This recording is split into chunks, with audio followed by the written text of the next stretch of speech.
Hey everyone, and welcome back to the Screeny. When it comes to Marvel characters, Galactus is one of the biggest, baddest mofos out there. Not only does he hop from planet to planet consuming the life force of its inhabitants, but he makes a fair few enemies on the way. Most superheroes in the MCU have come up against the Big G at one point or another. Some are completely crushed by him, while others get one up on the brute tyrant in ways you wouldn't have thought of. Join us as we take a look at Marvel villains who can destroy Galactus. Before we begin, make sure to subscribe to our channel for more amazing videos about your favorite movies and TV shows. AEGIS and TENEBROUS. We all know that gods can kick some serious butt. Look at the likes of Thor. These two promeal gods weren't about to take Galactus' eating habits laying down, even though he captured them as prisoners during the Annihilation event. When the two older-than-time gods were released, they wanted to seek revenge. Who wouldn't? They were set free alongside another super being, the Fallen One, the first herald of Galactus. While Tenebrous usually drew his powers from the Crunch, a big ol' wall of energy on the edge of the universe, he needed a little extra something in the bag if he was going to take on Galactus. He drains the power from the Fallen One and was ready to rumble. Aegis and Tenebrous united forces to beat the heck out of Galactus and his pal, the Silver Surfer. Thanos turned up after the battle and drains the power from both of the defeated foes, who were then handed over to Annihilus, where they most likely got another butt-kicking. Gravity. We all know the Fantastic Four, but what about this cool character by the name of Gravity that appears in issue 546 by Dwayne McDuffel and Paul Pelletier? While Galactus was being starving hungry for some cosmic tastiness, Gravity was reborn following the events of the Annihilation. Galactus was now more of a threat than ever and wanted to consume the life forces of every planet in his wake, as well as the cosmic life form Epoch. Epoch didn't want to go down, so recently resurrected Gravity, giving him the title of the Protector of the Universe after the death of Quasar.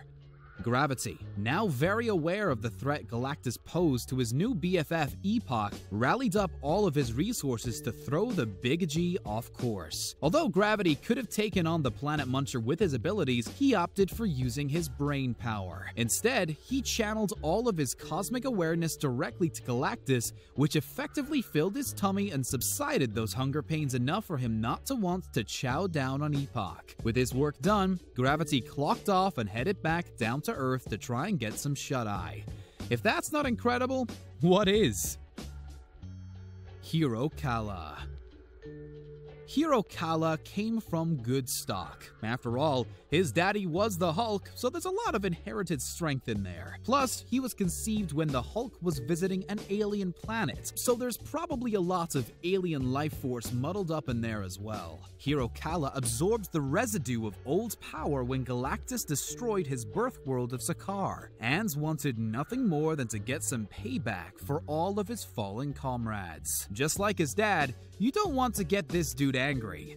In this true rags-to-riches story, Hiro-kala started out life as a slave, forced to do the bidding of others. However, over time he became a god to the people of the planet Quasar, where he reigned supreme over all and sundry. While he may have tried his best at first, his use of the old power slowly began to wreak havoc on the planet, destroying it. To Galactus, it seemed like an open invitation to an all-you-can-eat barbecue, and he headed over with his napkin. After a quick brainstorming session, Hiro refuses to let another planet be consumed by his foe and creates a new power, combining the old power and the power cosmic to poison this hungry hippo. When Galactus consumes it, he starts to feel the suffering of every single being that he has just consumed on the planet. Hiro then tells the World Eater that every time he tries to eat the old power, he will experience the same crippling pain, thus defeating Galactus in a pretty spectacular way and putting him off his food for a while. Rick Jones.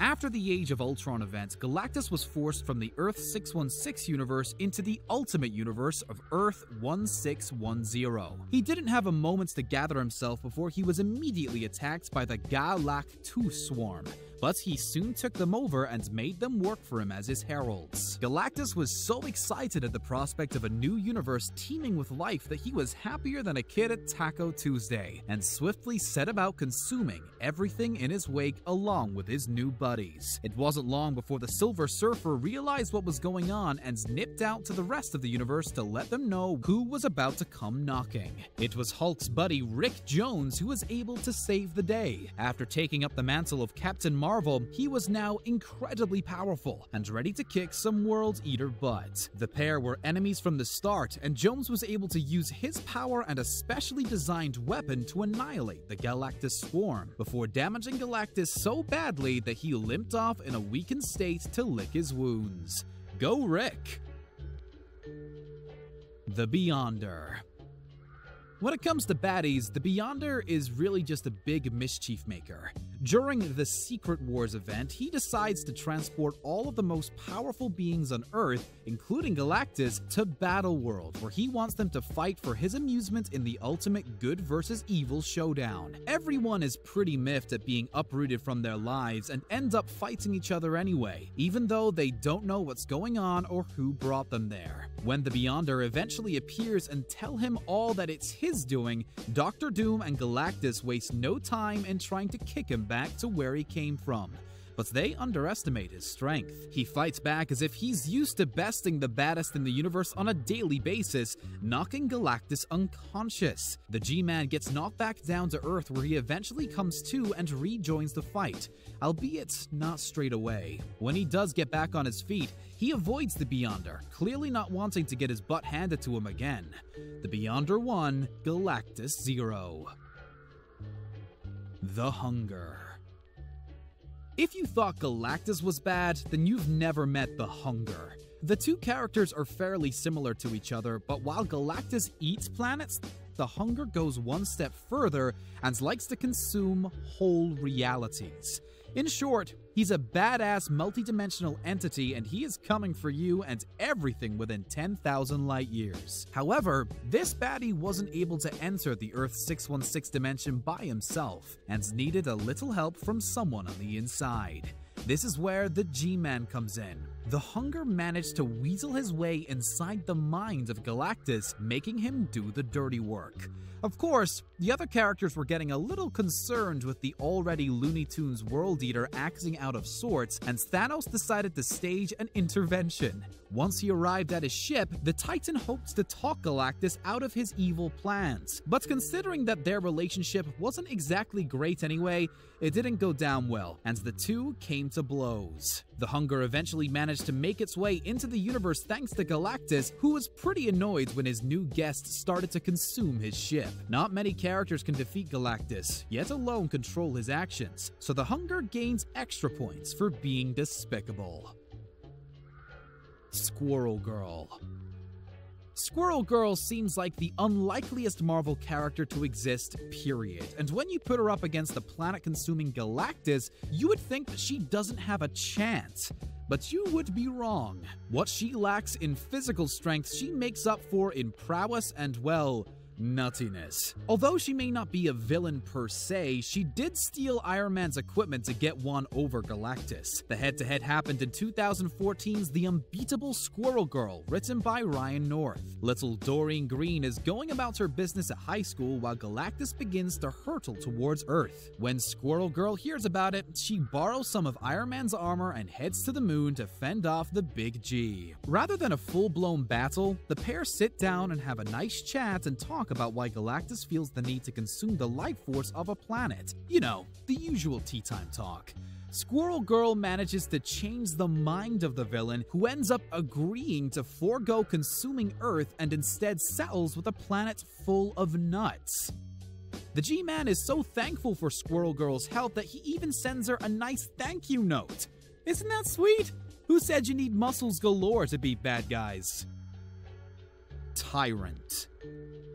You know what we love most? When the bad guys get beaten up by the bad guys. Galactus thought he was making a friend for himself when he created Tyrant, After all, he had nearly the same amount of strength. Why would you create someone that could kill you if you thought they would turn on you? The relationship between the one-time companions eventually soured, and the two kept on fighting until G defeated T and sent him packing across to the edge of the universe to live out his days. Not one to give up a fight, Tyrant later confronts Galactus and the two ends up duking it out on the World Eater's vessel. It's caused such a ruckus that the Silver Surfer noticed what was going on and tried to stop the events from unfolding, as it's clear that the entire ship and everyone on board are about to get blown to smithereens.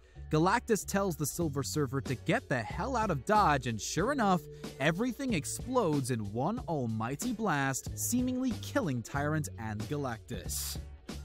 Thank you very much for watching today's video. Make sure to subscribe to our channel for more amazing content, and don't forget to check out one of the other two videos on your screen.